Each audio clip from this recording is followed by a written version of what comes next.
Okay, guys, we're gonna go up for a little buzz this morning. It's gorgeous. I mean, look at this windsock. A few clouds still dispersed. So we're gonna take up the EFI again. We got 8.5 liters. So let's set our meter here. I've been pretty happy with this as far as accuracy goes. Been pretty impressed with it so far. She fires up every time, nice and easy. We're going to take the deck up for a flight.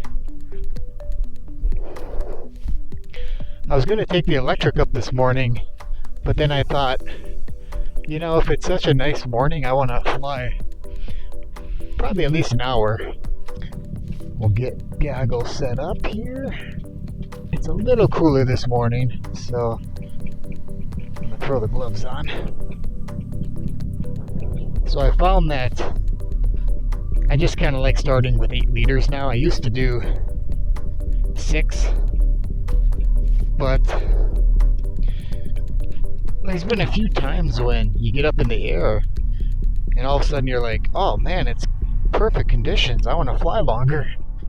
So I'd rather have more fuel to be able to make that call than less and just have to land because of a fuel issue. So we got quite a bit of rain the last couple days.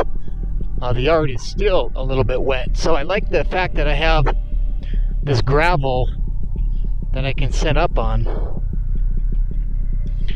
The one downside of it is I don't want to kick a rock up into my prop, so I got to be a little extra careful. Okay, let's get this up in the air.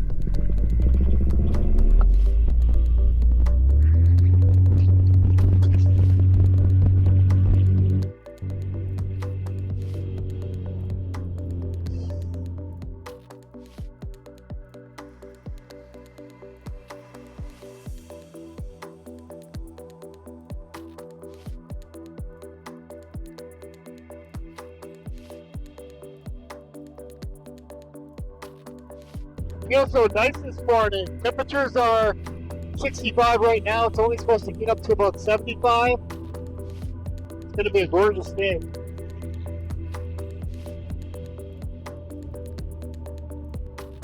So these clouds are very tempting. They look pretty high though. I don't know if I want to get that high this morning. So I've flown the EFI a few times now. So far, super reliable, but that's kind of the case with any new motor. Just fires up each time and just consistently smooth. So I'm just going to keep putting some hours on it. One of the downfalls of the motor is this particular frame. I honestly should have considered putting it on the Zenith frame just because I really like how that machine breaks down. But I already have a Zenith, and I wanted the bigger prop, the higher reduction, so it's worth making a change and going with something different for them. This machine I don't plan to ever break down unless I have to. Actually, you know what? I shouldn't say that. Maybe we should try it one day for a video just to see how much of a hassle it is to break this thing down. It's mostly the hoop and the net. That's probably the biggest discouraging part of breaking it down, is putting that hoop and net back on. But maybe once it's on, maybe it comes on and off a little bit easier. For those of you who have a Maverick or a Mav Max, maybe you can chime in and share your experience. Conditions are just perfect. Wow.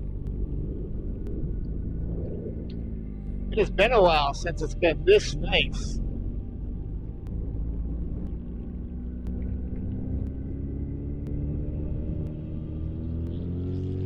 I wanted to hook speed bar up too.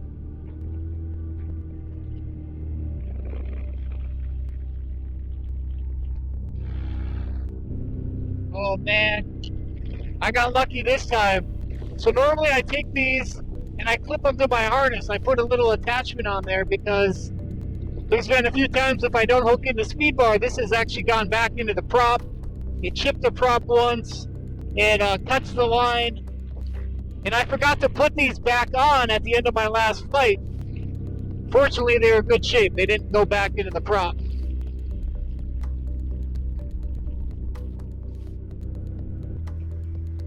So I don't know if you can read this app.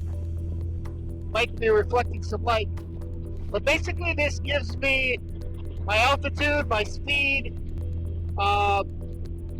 vertical speed up, down, all that kind of stuff, and then time of flight. Distance from home. Some really good information. This is a Garmin, I don't remember which model watch it is, but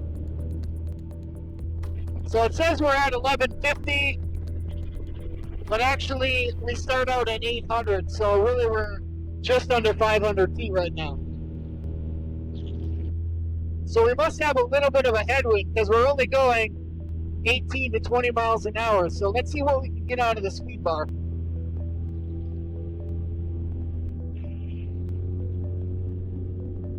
So that bumps us up to about 35 miles an hour.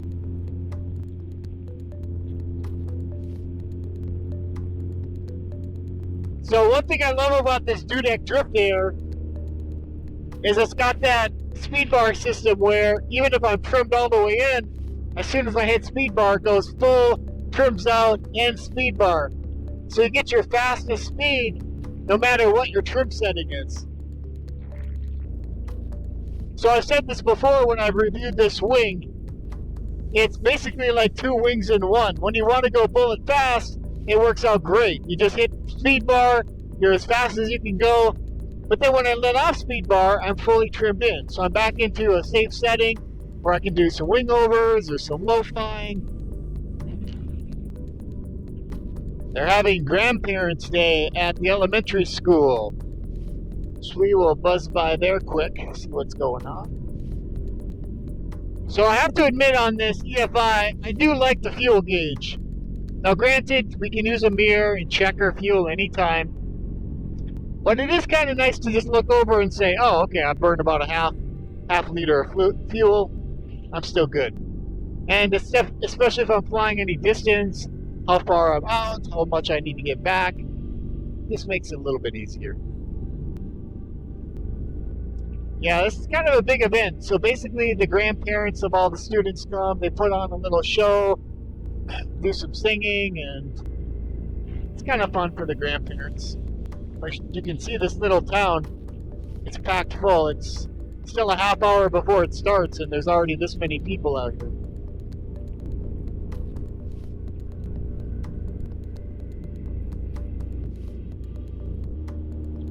So I had a motor out with my Zenith a couple weeks ago. I was just up buzzing around flying. That motor's always been very reliable. And I did a couple wing overs, and then all of a sudden the motor dies. And I thought, okay, maybe I just starved a little fuel from the motor, and my electric start isn't working. I have to get the starter replaced. One little piece came off. So I had to try to pull start. And I was about maybe 150, 200 feet off the ground. So I had a little bit of time to prepare for this. So I pulled once and I couldn't get it. And then I reset myself to where I could set up for a landing. Then I pull started again, I couldn't get it. So I just committed to the landing, figuring I would start it on the ground. Well, unfortunately, it wasn't as simple as that. So I landed, everything looked fine with the motor. I could not get it to start. It felt like it was not getting a spark. So I always keep a spare spark plug on me, put a new spark plug in there, same problem. Couldn't figure it out. So anyway, it was either fuel or spark. Looked like it was getting fuel just fine. Tried to start it for about 20, 30 minutes, couldn't get it started. Ended up having to have somebody come give me a ride. I literally had to hike about a half mile through a field and then climb over a barbed wire fence to get to the road and get picked up. So the next morning, I figure I've got about an hour or two of troubleshooting. So I take the airbox off, everything looks good there. I pull the spark plug out again, and I use the pull starter to see if I'm getting a spark at the spark plug. Well, now I was. The night before I wasn't. I could not see a spark, so I assumed it was maybe the distributor or something like that. So anyway, I think, okay, great. So I put it back in. The thing fires right up. Like, what is going on here? So this is my theory, and I've taken it out on the test flight after that. But I think the strap for the airbox, the safety strap, where it was looped around the frame, maybe during that wing over, it was pulling against the wire, so it was causing some type of a short, or I'm not sure. But I moved the safety strap to a different location, and I kind of jiggled the wire. I couldn't get it to stall out again. So I don't like this situation. I would rather know what it was and then replace it and fix it than just assume it's probably that, and now we just kind of wait to see if it happens again. I definitely love the area that I have to fly in. There's so many open fields. We definitely have our share of power lines, but that's everywhere. You just got to kind of know where you're at. But you don't just have open fields, you have these hills. So when there's a little bit of texture to the land, it just makes flying a lot more fun.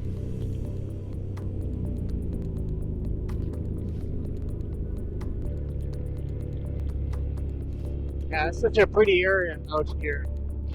I was looking at land, these lots, I think they're like 15-acre lots. I was actually looking at building a house on one of these lots. This is kind of a sad situation down here.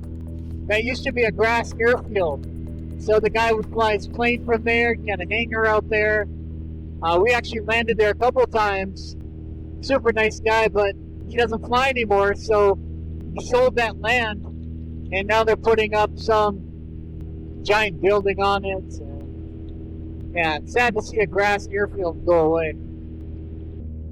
So I talked with Mark Honeycutt after watching his video from their Mexico to the Canadian border adventure. The first video is amazing. If you haven't seen that yet, definitely watch that. Super cool adventure. I can't wait to see the other videos. He says he's just got a lot going on right now, so he's not able to get that second one edited.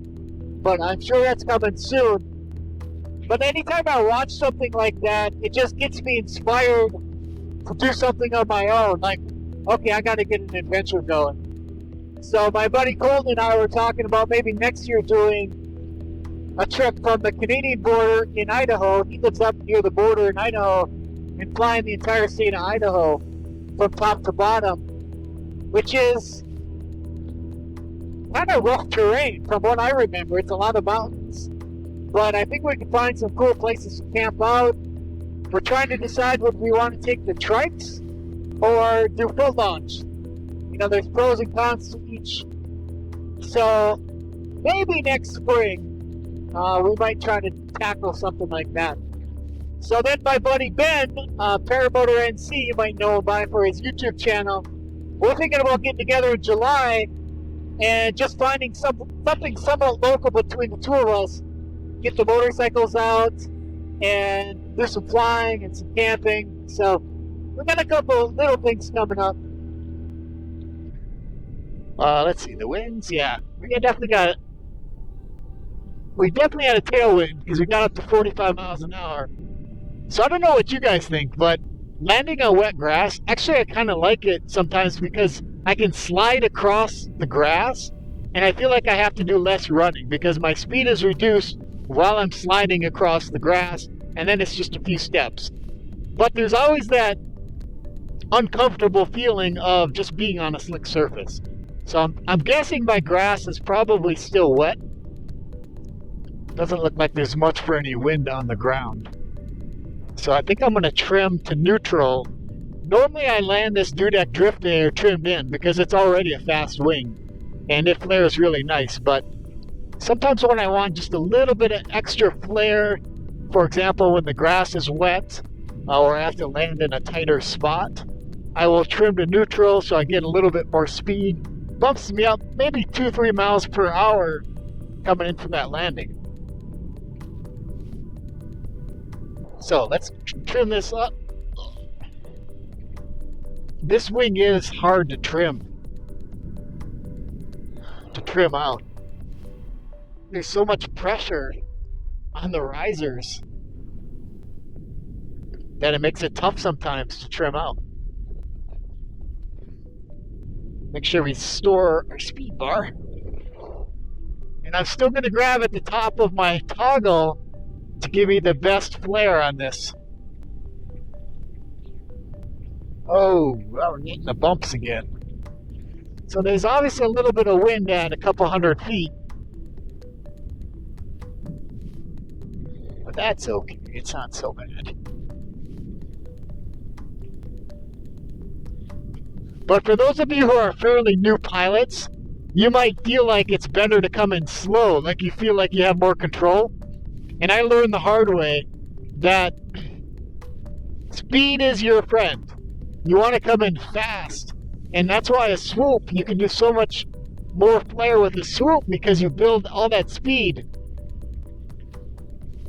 So trim out, even trim, go to neutral, trim all the way out if you've got nice conditions, and you're going to find landing is so much easier.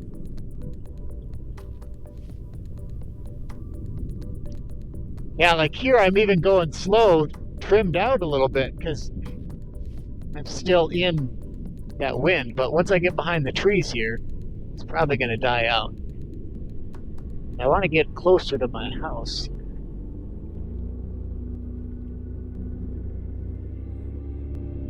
There we go.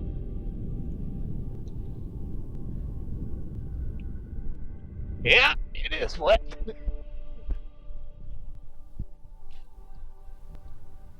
So we're going to have a little bit of a wet wing, but it's all right. Now remember to store these.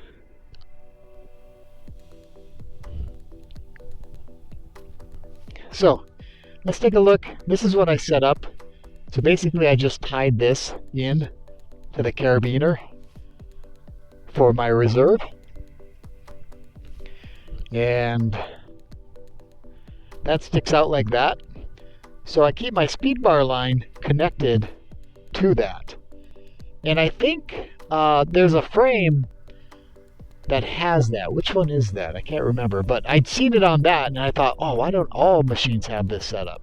So I just kind of jerry-rigged one for myself, and it has made a huge difference when it comes to not losing these. So if you have speed bar and you don't use it all the time, just hook up something like that. Works out pretty good. So we had a 47-minute flight. So it says we used 3 liters of fuel, a little over 3. What did we start at? Was it 8.5? And yeah, we're at about 5.5. So it is pretty accurate. However, I used 3 liters in an hour. So yeah, that's not exceptional.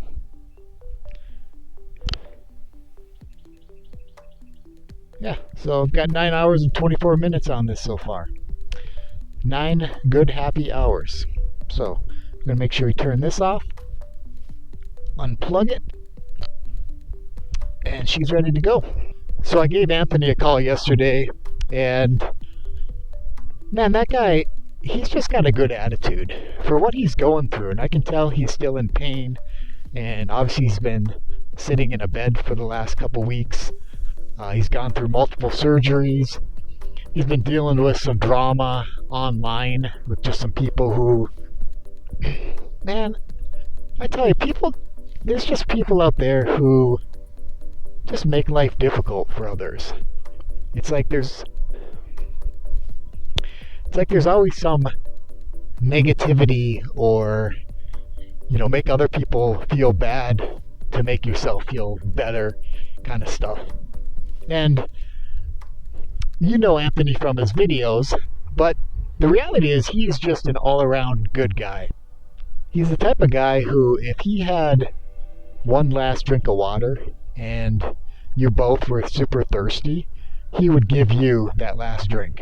You know, he's just that type of person. So when people are giving him a hard time, and people who don't really know him, it's just rude. You know, I don't have a lot of patience for that. And I try to not be a pessimist and try to look for the positive things in people and situations. But man, that's one of the downfalls of being online is the trolls, the people who are just out there to make everyone's lives miserable because their lives are miserable. So I feel bad that he's going through some of that stuff.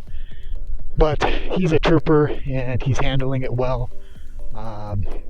So any little bit of support you can give him or encouragement, man, please do that because the guy's awesome. Alright guys, here's another good flight. This is my little setup I did for drying my wing. Just kind of wrap this around a couple hooks. Alright. And I kind of spread this out and I'll come spread it out a little bit more later. Let her dry up. We'll see you guys on the next one.